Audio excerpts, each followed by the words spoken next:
Buongiorno, ben ritrovati in diretta al nostro consueto approfondimento dedicato ai temi finanziari. Parleremo quest'oggi di risparmi e investimenti e dell'importanza di affidarsi al consulente. Oggi 11 aprile, giornata cruciale per la BCE, per la politica dei tassi. Analizzeremo questo tema insieme al mio ospite che vi presento subito. In studio con me Mauro Schileo, consulente patrimoniale. Ben trovato nei nostri studi. Buongiorno. Allora, nella puntata precedente in realtà facciamo un passo indietro, abbiamo parlato di arte, di investimenti nel campo dell'arte, di successioni, di strumenti di investimento. Che ritorno ha avuto da questa puntata? Io so che c'è sempre un certo interesse quando si parla di arte per quel che riguarda il mio aspetto. Io posso soltanto ringraziare chi ci segue da casa perché insomma, le famiglie mi stanno contattando, ultimamente anche qualche ragazzo giovane interessato a voler collaborare, tema sul quale poi vorrei fare un secondo passaggio. Io come sempre ringrazio tutti quelli che mi seguono e che mi chiamano, ma diciamo che ha riscontrato più interesse del previsto, quindi bene, positivo. Quando si parla di risparmi ovviamente le persone hanno un occhio di riguardo, no? Sì, tocca a tutti, chiunque deve risparmiare, dal giovane all'anziano, da quando iniziamo ad avere un reddito, anche prima, già con la paghetta si comincia a risparmiare, gli anziani risparmiano, tutti risparmiano, è un tema necessario, il risparmio in realtà è una massa sempre presente e sempre crescente, ci sono varie fasi della vita e in tutte queste fasi è opportuno sapere cosa fare di questi denari e come gestirli. Oggi il cuore della puntata verte esattamente su questo, del perché avere un consulente, a cosa serve e in quali momenti è più opportuno farsi affiancare da un professionista. Poi ne parleremo approfonditamente. Cosa le chiedono le persone? Quali questioni le sottopongono? A dire la verità un po' di tutto, non c'è una domanda specifica, c'è chi ha... La domanda classica è quanto si guadagna ed è una domanda difficilissima perché voglio dire, come posso rispondere quanto si guadagna? Premesso che un consulente non conosce il futuro e non ha la sfera di cristallo, però dipende anche dalla durata, dai rischi, dall'esposizione al mercato, da come viene costituito un portafogli. È una domanda a cui è impossibile rispondere con precisione e anche un po' inopportuno secondo me fare promesse. Però uno può avere un'idea, un range, una tolleranza entro la quale stare, una previsione entro la quale stare. Questa di solito è la domanda principale. La seconda normalmente riguarda i rischi, ma quanto si rischia, ma ci sono vincoli, queste sono le domande principali.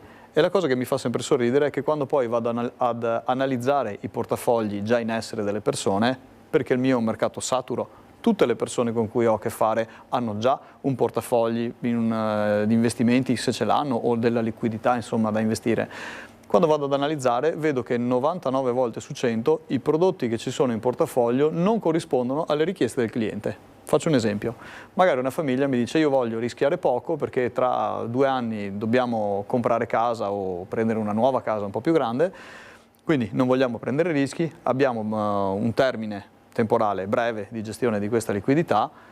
Cosa ci suggerisci? Io intanto parto da un'analisi del portafoglio esistente e poi vado a vedere che magari c'è molto azionario in portafoglio, prodotti con scadenze lunghe e questo è totalmente fuori linea rispetto a quello che mi stanno chiedendo, ma il cliente non lo sa, la famiglia non ha idea di che cos'è in portafoglio. Perché? Perché quello in banca mi ha detto firma.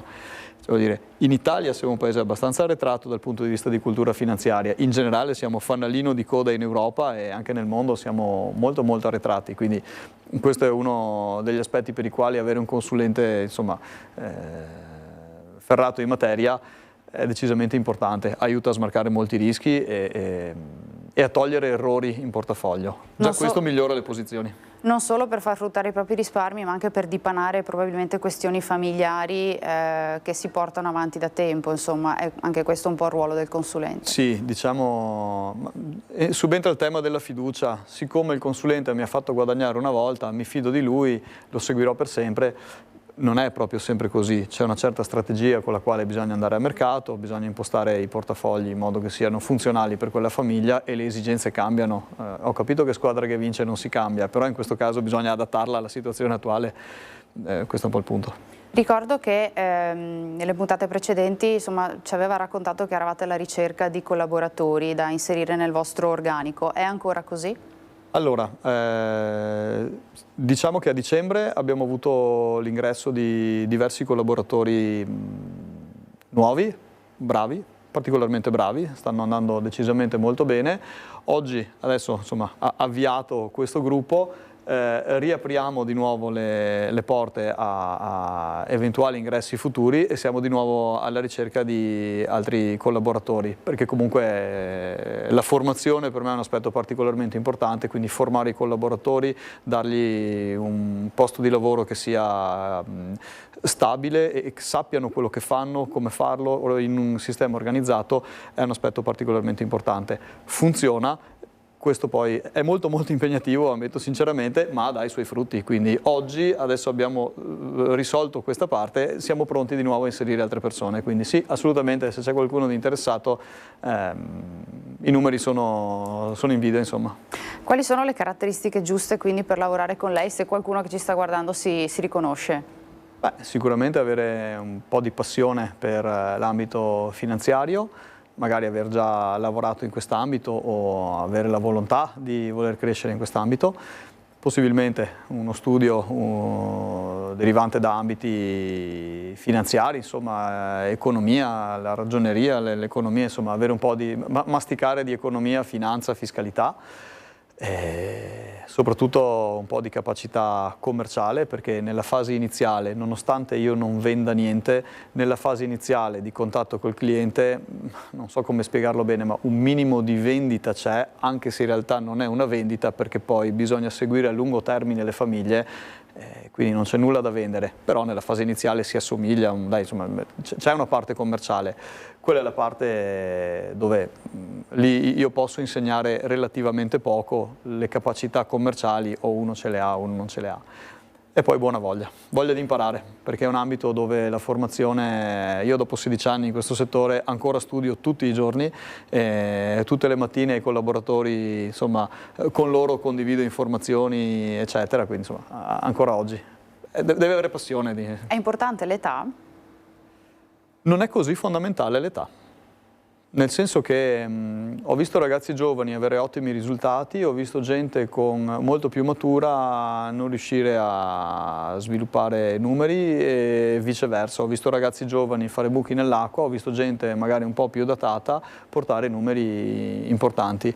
Quindi dipende molto dalle capacità personali, dall'impegno, dalla voglia, dalla determinazione. Questo è un po' l'aspetto fondamentale. E l'impegno inteso non solo nel lavoro, ma anche a formarsi, la curiosità, la fame, vorrei passarlo come concetto chiave. Chiaro. E il titolo della puntata di oggi è Risparmi e investimenti, perché affidarsi a un consulente, quindi insomma i vantaggi dell'affidarsi a questa figura professionale. La prendiamo un po' da lontano, arriveremo a capirlo insomma partendo dall'analisi della situazione attuale, quindi dall'attualità. Abbiamo detto che oggi è l'11 aprile, è una giornata cruciale, perché? Oggi è una giornata fondamentale, tra qualche ora sapremo la decisione, o meglio le comunicazioni di Banca Centrale Europea in merito alla politica dei tassi, quindi non è detto che comunichino il taglio dei tassi a giugno, è probabile che lo comunichino. Io invito più a ragionare nell'ipotesi in cui BCE non effettui i tagli, perché il mercato già sta apprezzando una decisione di tagliare i tassi.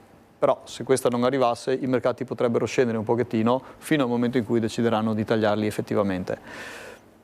Questa informazione ancora non ce l'abbiamo, tra qualche ora parlerà la Presidente della Banca Centrale Europea e questo è uno di quegli eventi generativi, nel senso che è un evento che poi genera diversi cambiamenti a mercato, quindi un momento fondamentale. Quindi un momento cruciale perché insomma si sta riunendo il Consiglio direttivo aggiornando la situazione riguardo la politica dei tassi. È questa una mossa molto attesa che è guardata con grande attenzione da tempo da parte degli esperti che insomma non hanno mancato di fare pronostici.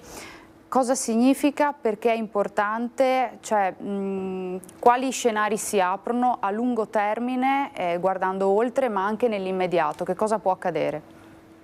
Allora, Per quel che riguarda il lungo termine, i mercati, se la BCE dovesse iniziare a tagliare i tassi, questo dipende anche molto, faccio una premessa perché sennò non si capisce.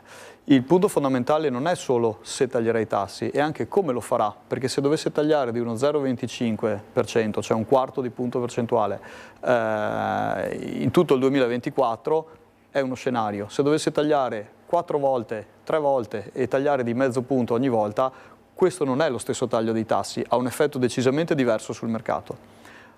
Spiego il perché. La Banca Centrale Europea ha l'obiettivo di contenere l'inflazione il più prossima possibile al 2%. Significa deve puntare al 2% né sopra né sotto. Secondo il motivo per cui è nata la BCE è contenere l'inflazione intorno a quel numero.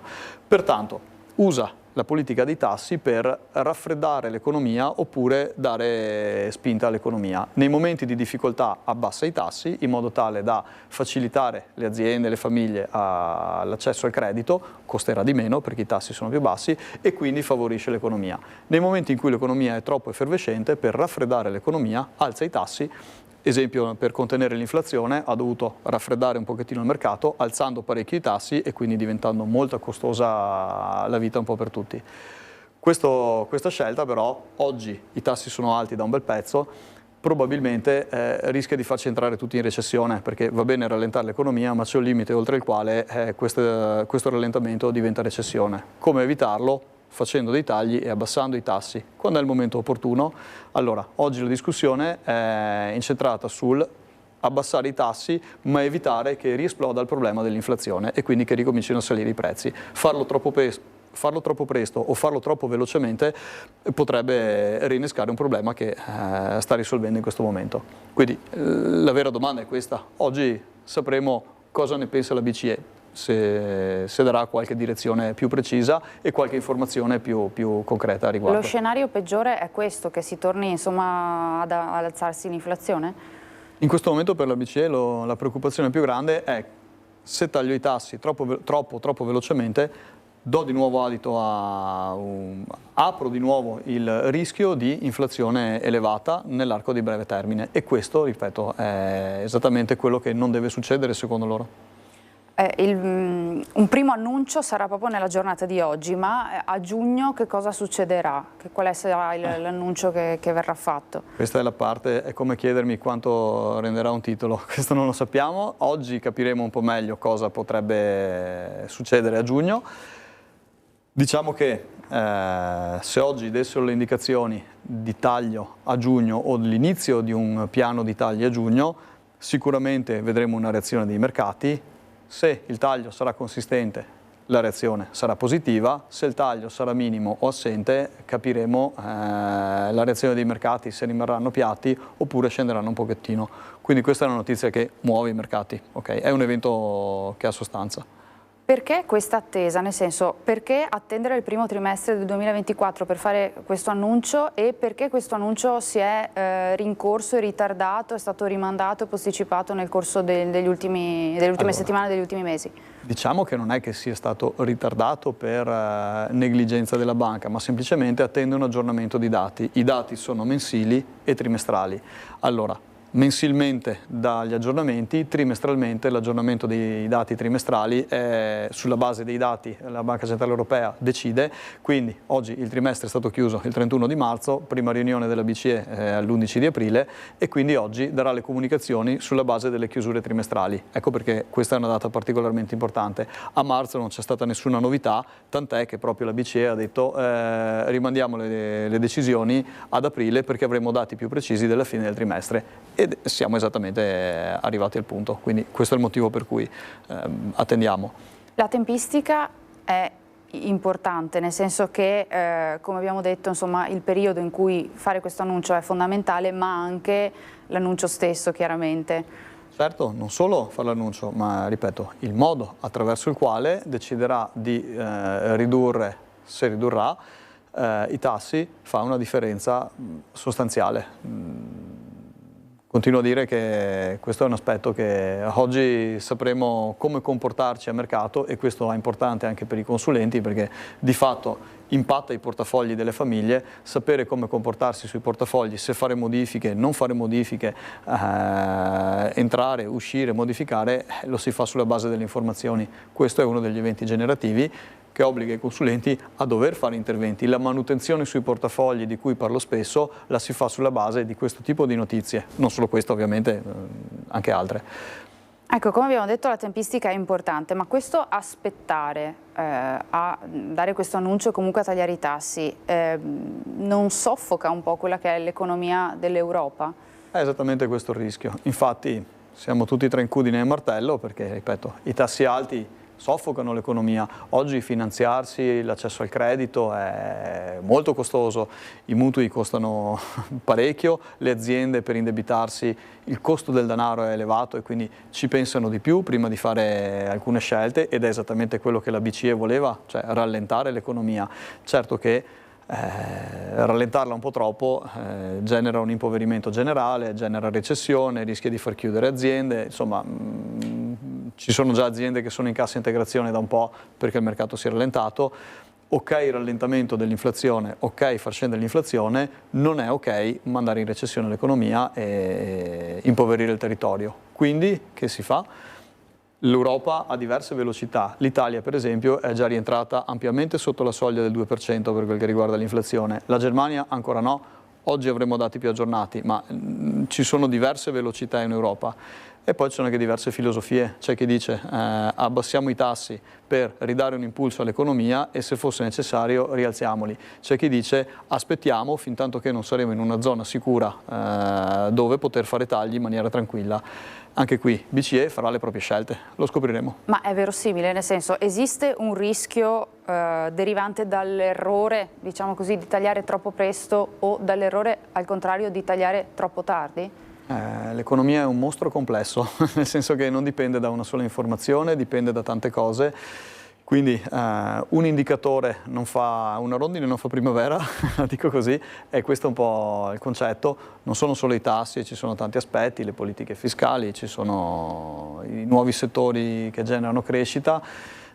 Insomma, non è solo l'aspetto dei tassi che genera rallentamento o ripresa dell'economia, però certo incide parecchio. Ecco. È uno dei pistoni che nel motore ha un certo peso. Sappiamo che i mercati sono estremamente reattivi, no? Sembra però insomma, che sulla scia di queste prime dichiarazioni già i mercati si siano in qualche modo mossi, avessero già in qualche modo deciso un po' la sorte. Perché succede? Che meccanismo entra in gioco? Perché i mercati non si muovono solo sulla notizia, ma su anticipazione di notizia. Ci attendiamo che la BCE tagli i tassi, cominciamo già a apprezzare questo taglio e quindi già le quotazioni si alzano. Perché qualora questo avvenisse,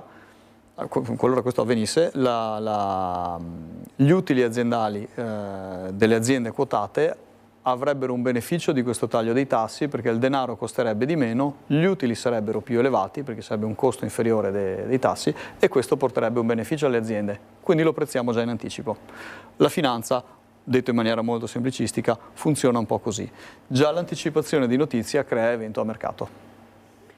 Altra notizia insomma, che si rincorre un po' sul web proprio in questi giorni è che alcuni economisti, ma non la maggioranza a dire il vero, stima che questo famoso taglio dei tassi di giugno possa essere poi replicato con una seconda sforbiciata a luglio. È uno scenario verosimile? Che cosa potrebbe comportare? Che senso avrebbe questa ulteriore mossa? Io personalmente ho sentito di tutto e di più. A dicembre 2023 si parlava di 3 tagli da parte della BCE nell'arco del 2024. Addirittura alcuni analisti dicevano 5 tagli nel 2024. Oggi si parla di un solo taglio. Non lo so, io so che la BCE sarà chiara a riguardo e dirà quello che deve dire. Questa è una previsione abbastanza difficile da fare, anche perché non abbiamo in mano i dati. Questi sono i dati che ha in mano la BCE. Oggi noi non lo possiamo ancora sapere, lo sapremo probabilmente tra qualche ora o capiremo meglio qual è la direzione che vuole intraprendere. Tant'è che voglio aggiungere anche un pezzettino, noi siamo in Europa, quindi parliamo di Banca Centrale Europea, c'è anche l'aspetto con la Fed, che è la Banca Centrale Americana. Loro hanno una politica completamente diversa. Esempio, il loro obiettivo principale, quello della Fed, è la piena occupazione. A loro interessa poco dell'inflazione e di altri dati. La Fed punta ad avere piena occupazione, quindi si muove con la logica dei tassi, quindi la politica sui tassi è diversa, perché per loro, anche se c'è inflazione, per loro non è un problema. Quindi economia e Europa hanno parecchi interscambi, quindi sono due economie di fatto che si guardano, tendono a guardare cosa fa l'altro. Capiremo anche qui, anche questo incide, perché anche la Banca Centrale Americana, quindi la Fed, ha i tassi ai massimi in questo momento e stanno ancora valutando di fare dei tagli, se li faranno.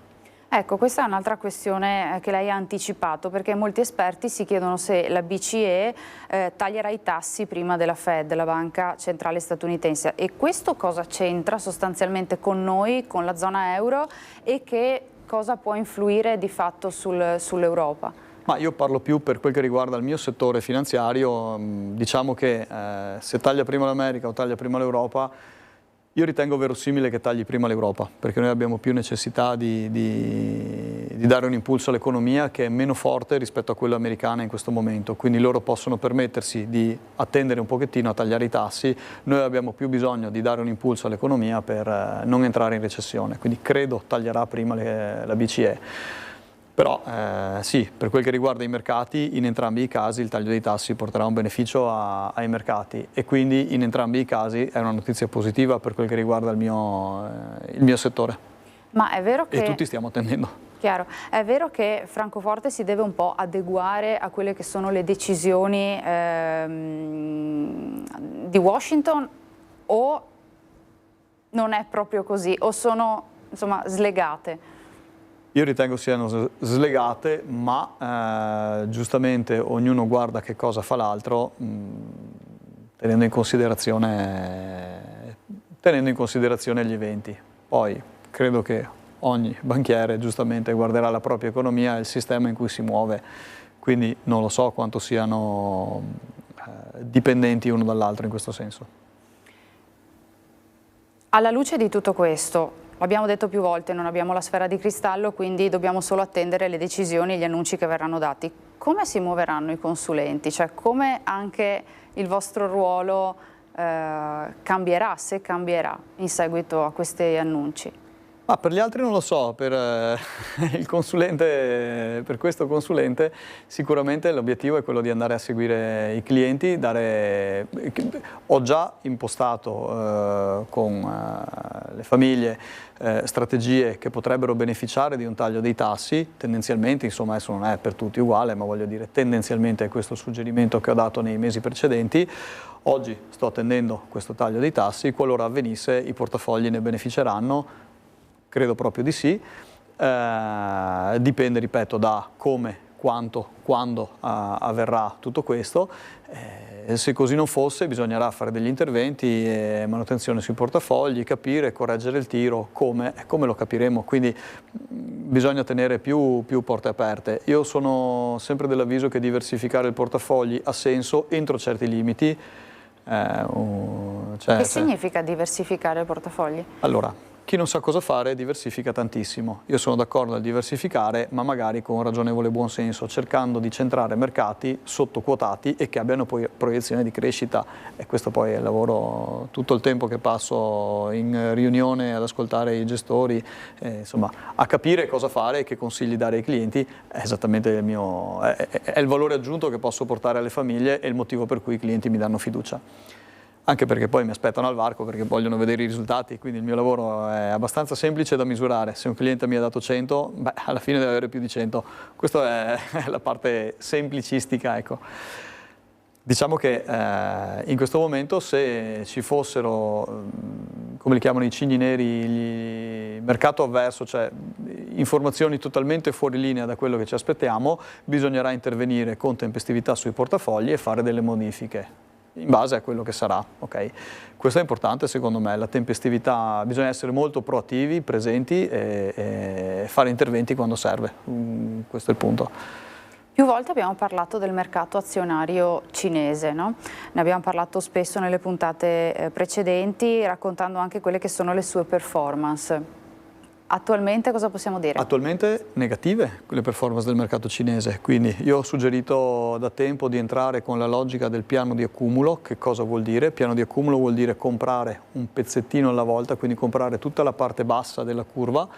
Okay? Il mercato cinese è molto sottoquotato in questo momento, ha una buona proiezione di crescita, solo di recente ho iniziato a suggerire emissioni a mercato un po' più consistenti, negli ultimi mesi intendo. Oggi pensare che se io investissi qualche soldo in Cina, chiudessi la scatola e la riaprissi tra 5 anni, quindi con un po' di tempo davanti, l'azionario cinese pensare che possa essere più basso rispetto a oggi mi viene difficile. Perché? Perché è un'economia importante, perché è un'economia in piena crescita, ha delle difficoltà interne, ha già perso molto. Difficile pensare che scenda sotto i tacchi e vada a zero. Insomma, è un'economia che continua ad esistere e continua a fare crescita. Quindi ritengo verosimile che oggi ci sia un'opportunità in corso sul mercato cinese. Certo, comporta dei rischi, quindi chi ha la potenzialità, la facoltà di poter impiegare denaro e tenerlo impiegato per un po' di tempo, oggi potrebbe avere buoni ritorni, secondo me, in un tempo ragionevole, in qualche anno, su portafogli, di fatto, insomma, con... Diciamo che al posto che comprare rischio, oggi si compra opportunità, se si guarda l'azione cinese. Questo secondo me. Allora, noi ci fermiamo per una brevissima pausa di pubblicità, pochi minuti, torniamo tra poco, abbiamo ancora alcune questioni da raccontare, vedi le successioni ereditarie, l'eredità e la comunione ereditaria tra le altre. Pochi minuti di pausa, tra poco. Rieccoci nuovamente in studio, ancora in diretta Risparmi e Investimenti e quindi l'importanza di affidarsi ad un consulente, in compagnia di Mauro Schileo, consulente patrimoniale. Abbiamo insomma parlato nella prima parte della nostra trasmissione di attualità e quindi insomma di quanto questa giornata, l'11 aprile, sia cruciale. Abbiamo capito che nuotare in questo mare non è certamente facile e che insomma il fai da te spesso non è conveniente. Quindi perché affidarsi ad un consulente? Quali vantaggi porta? Rispondo in maniera più ampia a questa domanda, che secondo me è particolarmente importante. Le banche, il mercato del risparmio, tutti gli anni, da decenni, drena liquidità dalle banche ai consulenti finanziari. Allora, questa figura, il consulente finanziario, è la conferma del fallimento del modello bancario. Che cosa significa? Significa che l'industria bancaria tendenzialmente si sta smantellando da sola perché non porta reddito, o meglio, lo fa in determinati sistemi. Le filiali, se vedete, negli ultimi 10 anni, chiunque ha visto filiali chiudere. I bancomat sostituiscono i cassieri perché oggi ci sono i bancomat automatici, il cassiere non serve più, si va direttamente al macchinario.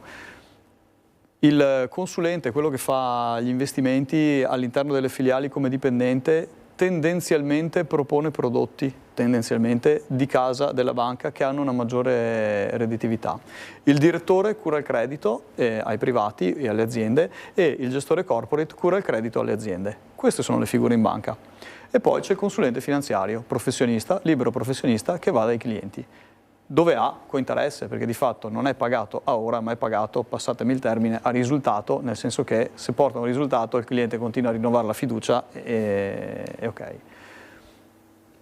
Perché la gente si affida a un consulente normalmente? Perché? Perché di fatto ha un professionista che dà un consiglio più mirato, gli dedica più tempo, ha solo questo da fare perché non ha tutte le incombenze da banca. Adesso non entro nel dettaglio, io ho lavorato per anni anche nelle banche, quindi conosco molto bene tutto il dietro le quinte, è un lavoro di taglio diverso, ok? Ci si concentra specificatamente nel gestire la relazione col cliente e i portafogli. Allora, la conferma del fallimento del modello bancario è data dal fatto che tutti gli anni le famiglie decidono di spostare soldi dalle banche ai professionisti, consulenti finanziari. E questo un motivo ce l'ha. Oggi più o meno un quarto delle masse italiane sono gestite dai consulenti e 3/4 dalle banche, ma via via che il tempo passa, sempre più denaro passa dalle banche ai consulenti. Le banche stesse spingono fuori i propri dipendenti e dicono apriti la partita IVA e comincia a lavorare in proprio, vai a fare il consulente. Tant'è che l'albo dei consulenti finanziari vede crescita praticamente per deflussi dei bancari a favore dell'albo dei consulenti. Quindi perché fidarsi a un consulente? Perché il mercato va in quella direzione. Oggi, se penso tra 10 anni, ci saranno più consulenti finanziari e meno dipendenti bancari, ci saranno meno filiali bancarie. Le banche stesse, il mondo delle banche stesse vuole licenziare, chiudere filiali perché costano un patrimonio, i dipendenti costano, hanno contratti obsoleti, c'è una certa anzianità da parte dei colleghi in filiale perché è oggettivo e l'aspetto tecnologico non aiuta. Ora, sappiamo che la tecnologia ha un'escalation, un'evoluzione molto rapida, è difficile stare al passo. Le banche devono formare costantemente dipendenti sempre più anziani e sempre più in difficoltà nell'aggiornarsi sulla tecnologia. C'è tutto un sistema che sta portando le famiglie ad avere un interlocutore di fiducia nelle famiglie e questo è il punto fondamentale del perché affidarsi a un consulente. Altro tema fondamentale, perché affidarsi a un consulente? A questo consulente io posso essere pagato dal cliente in diversi modi, nel senso che sulle commissioni che paga oppure anche a risultato. Nel senso, lo spiego meglio perché detta così magari non si capisce. Se il cliente affida 100 e quel 100 diventa 110, il cliente non incasserà 110 ma 109 è moneta perché quello 0 è moneta è la fettina che paga il sottoscritto. Quindi, se sapessi di andare in banca, io, caro da telespettatore, e sapere che la banca è legata al risultato che mi porta, insomma, è esattamente il lavoro che vorrei, ma così non funziona. Così funziona nel momento in cui mi rivolgo a un professionista che fa questo tipo di lavoro. Allora, io dico, per quale motivo, se fossi una famiglia risparmiatrice, vorrei avere un rapporto di questo tipo con la banca? E poi, altra domanda. Ma allora perché non sono tutti da me? Perché poi c'è un altro aspetto, c'è il tema fiducia, giustamente. Io non conosco il professionista, non so chi è, come faccio a sapere perché dovrei affidarmi? Il tema fiducia è molto importante. Ecco il motivo per cui io vengo in video a spiegare chi sono, cosa faccio, come lo faccio. Vorrei che più persone possibile mi contattassero per fare un'analisi sui propri portafogli, capire se i loro bisogni sono in linea con quello che hanno veramente, spiegare come intendo fare e questo lo faccio a titolo totalmente gratuito e se riterranno che io sia l'interlocutore opportuno iniziare un rapporto. È questo quello che facciamo. Oggi per questo motivo stiamo crescendo in modo verticale. Io e i miei collaboratori stiamo raccogliendo masse a tamburo battente. Perché? Perché la gente vuole questo tipo di sistema e in generale tutto il mercato della consulenza finanziaria sta crescendo. Siamo forti non perché siamo forti noi, ma perché di fatto le famiglie vogliono quello che noi abbiamo da offrire. Questa è la verità dei fatti, punto, tutto lì. È un'analisi certamente interessante, ma le chiedo anche questo. Oggi c'è ancora molta diffidenza rispetto alla figura del consulente e alcune persone possono pensare che sia un lusso per pochi affidarsi a un consulente. È ancora così? Certo che c'è diffidenza ed è normale. Io stesso personalmente, prima di affidare i miei soldi a un esimio sconosciuto, ci penserei 10 volte, voglio dire, prima vorrei conoscerlo, pesarlo un pochettino. Nessun cliente che inizia un rapporto con me inizia da 0 a 100, ecco qui tutto il mio patrimonio. Di solito la gente mi testa su una parte del patrimonio, il 10, il 20, il 30, il 50, sulla parte dove non sono soddisfatti di costi, rendimenti, consulenze, cioè la parte che non soddisfa è la parte che andiamo a migliorare per prima. Se poi lì riesco a dimostrare, io uso il termine mostrare i muscoli, insomma, a dare un risultato positivo e soddisfare il cliente, normalmente questo poi è portato a sviluppare di più i rapporti e quindi magari togliere i rapporti vecchi o stanti con le banche e appoggiarsi di più al consulente. Questo è quello che succede normalmente. Ok. Tema delle successioni ereditarie, abbiamo poco tempo a disposizione, okay. Va bene. Quindi abbiamo detto molte volte che questo è un tema che riscuote sempre grande interesse, proprio perché la curiosità delle persone non è soltanto far fruttare i propri risparmi, ma anche dipanare delle questioni personali, familiari che creano a volte anche dei malumori, dei disagi. Mi aggancio subito a questo punto e fa sempre parte del perché avere un consulente. Normalmente le banche ho dei soldi sul conto, mi propongono un prodotto. Questo è quello che io non faccio.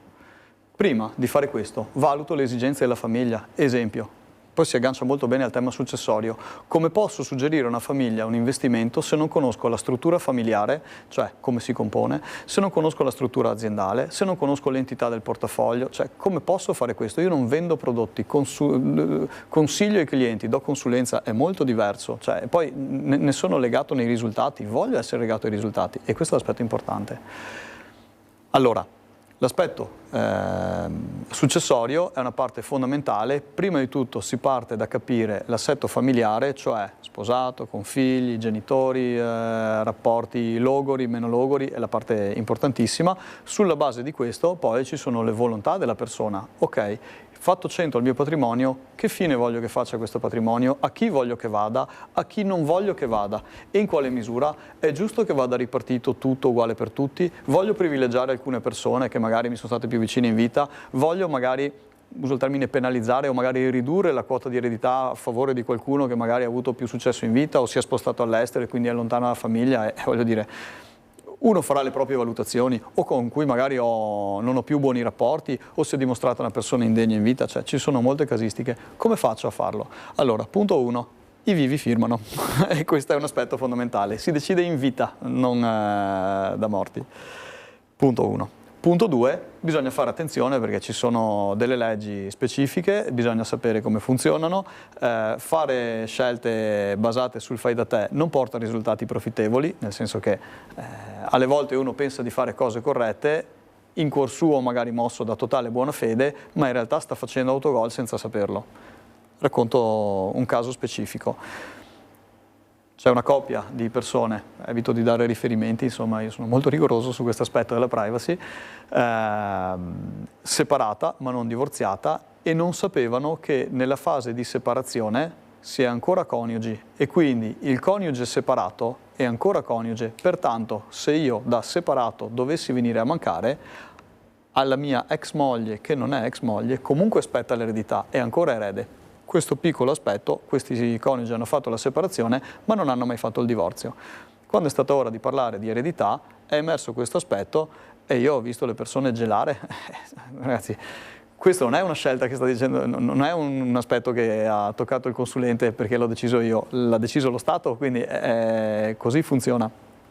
Tant'è che abbiamo dovuto intervenire, i coniugi tra l'altro già vivevano in due situazioni divise perché ognuno si era rifatto una vita, aveva un compagno e una compagna stabile, quindi semplicemente però non sapevano di essere ancora sposati, o meglio, lo sapevano ma non consideravano questo aspetto. Questo aspetto è stato particolarmente importante nella valutazione perché poi c'era una successione in arrivo da parte della signora anziana, della mamma, della suocera in questione, che avrebbe impattato la famiglia. Quindi abbiamo dovuto fare diverse cose per risolvere questa tematica, ma piccolo esempio, le successioni fatte in modo casereccio non so se sono così opportune. Va bene appoggiarsi ad un professionista, almeno anche solo per avere un parere, per avere un'idea o per evitare gli errori principali, ecco. Anche perché il fattore tempo è fondamentale, anche in questo caso, no? Sì, è fondamentale, sicuramente. Altro aspetto, conviene appoggiarsi ad un consulente? Non lo so perché costa molto e non ho abbastanza patrimonio, non è detto. Io la verità è che non ho, quando la gente mi chiede ma a partire da che cifra, non ho un vero taglio minimo. Faccio un esempio, se un imprenditore che con me gestisce 1 milione di euro e magari un domani il suo figlio appena 18enne ha 10.000 euro da investire, cosa devo rispondere? Caro imprenditore, seguo te, ma tuo figlio non lo guardiamo perché non ha abbastanza patrimonio, quindi non c'è un vero taglio minimo. Diciamo che io seguo i clienti che hanno un patrimonio, chi non ce l'ha, non so come suggerirlo, ma chi ha un patrimonio certamente è da capire l'entità e poi insomma va valutato caso per caso, ecco, questo è un po' il concetto. Quando si pensa all'eredità si pensa sempre a qualcosa di bello, ma non è sempre così, ci sono anche dei risvolti non molto piacevoli perché in eredità passano anche eventuali debiti. Come viene gestita questo contesto e insomma si può decidere di rinunciare ad un'eredità perché comporta anche l'aspetto dei debiti? Questo è un aspetto molto importante. La rinuncia all'eredità significa che io rinuncio all'eredità ma passerà ai miei eredi, quindi scalza questo passaggio e va al passaggio successivo.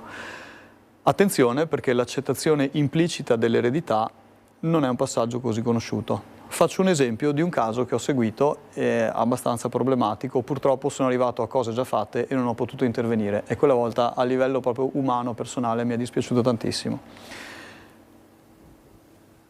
Il nonno, in questione abbastanza giovane il nonno, è venuto a mancare, aveva un'azienda e aveva appena contratto un debito, insomma un finanziamento importante di un'entità importante. Venuto a mancare, il figlio sapeva di questo debito e ha deciso di rinunciare all'eredità. Quindi questo debito è passato a sua figlia, ragazzina che all'epoca aveva 16 anni. La ragazzina ha implicitamente accettato l'eredità perché si era, insomma, 18 anni aveva la ragazzina, perché si era intestata un mezzo del nonno, pagandone l'assicurazione, insomma, cominciando ad utilizzare i beni della persona defunta come se fossero suoi e quindi dando implicita accettazione all'eredità. Tant'è che la ragazzina, per essersi intestata, in quel caso era un motorino, per il valore modico di cifre di qualche centinaio di euro, ha implicitamente accettato l'eredità che il padre aveva rifiutato e questo ha fatto sì che il debito ricadesse in capo alla ragazzina, che da giovanissima si è trovata in una difficoltà enorme. Questo purtroppo a cose fatte è una di quelle cose dove non si può più fare nulla perché ormai il danno è già stato fatto, pertanto lì è stata critica la situazione, ma aver avuto qualcuno che li suggerisse sicuramente avrebbe risolto il problema a monte. In buona fede probabilmente, ma perché in totale buona fede, questi aspetti spesso non si conoscono. In totale buona fede, nessuno ha sbagliato con dolo, con la volontà di danneggiare nessuno, men che meno un padre con una figlia alla quale vuole bene, insomma, situazione familiare tranquillissima, normalissima, purtroppo però hanno fatto un autogol gigante in totale buona fede. Capisci? Questo è il punto fondamentale. Allora, a cosa serve un consulente? A tante cose. E quando serve? Quando c'è la necessità. Essere seguiti, quindi conoscere l'aspetto familiare. Uno dei punti importanti e dei vantaggi che posso offrire come consulente è che non sono una figura spostabile, nel senso che fin tanto che il cliente avrà intenzione di lavorare con me, la banca non dispone di me, non mi sposta, non mi manda in giro, quindi io continuo ad avere rapporti, lo faccio da 16 anni questo lavoro, ho clienti che da 16 anni sono con me. Quindi voglio dire, conoscere le famiglie, i rapporti, come si sviluppano è fondamentale nel dare suggerimenti nella gestione del patrimonio. Come posso fare una scelta corretta e dare un suggerimento corretto se non conosco l'ambiente nel quale mi sto muovendo? Questo è il punto. Quali scelte corrette fare invece quando parliamo di comunione ereditaria? Ci aiuta un po' a capire che cos'è e insomma come ci si muove anche da questo punto di vista. Allora intanto cominciamo a spiegare che cos'è la comunione ereditaria perché è un concetto non così difficile da comprendere. Faccio un esempio che ho seguito proprio di recente.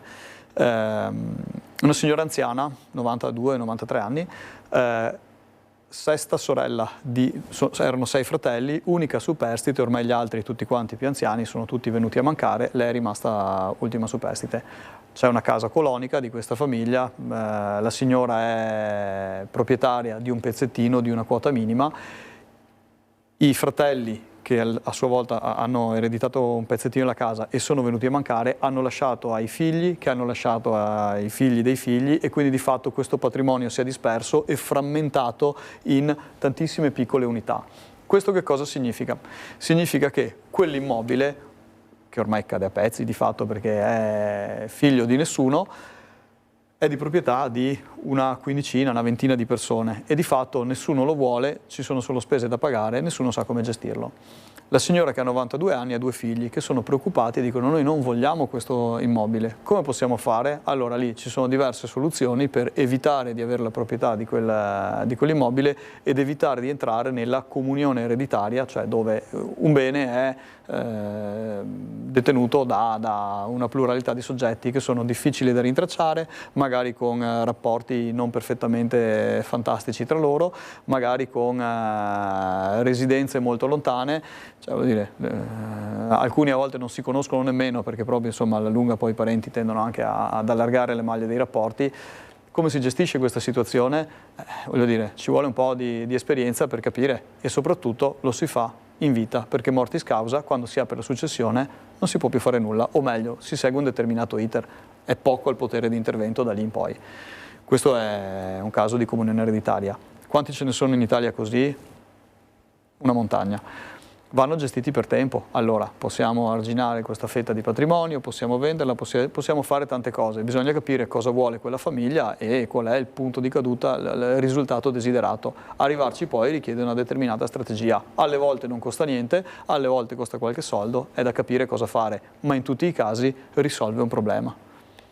Abbiamo quasi concluso il tempo a nostra disposizione. È arrivata una domanda, proprio prima parlavamo dell'importanza del consulente, della gestione del patrimonio. Ci scrive una persona che dice che vorrebbe affidarle il suo patrimonio da gestire, ma si chiede se lei rimarrà il suo consulente oppure no, perché in banca probabilmente cambiano di continuo e l'interlocutore è sempre diverso, e questo probabilmente è un dubbio, insomma, che molte persone hanno.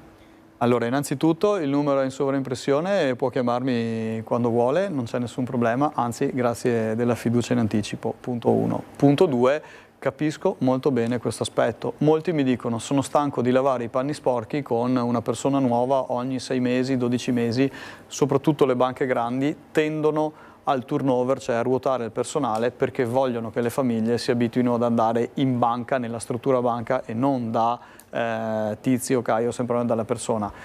Per diversi motivi, insomma, se questa si spostasse si porterebbe dietro i clienti, insomma, ci sono diversi aspetti, soprattutto la retention, che portano le banche a far ruotare il personale. Nel mio caso specifico, io ripeto, non sono una figura scalzabile, si innesta questo rapporto, tale per cui fin tanto che il cliente mi vorrà, io sono a sua disposizione, quindi questo è uno proprio dei vantaggi principali che posso offrire al cliente, la stabilità nel lungo termine.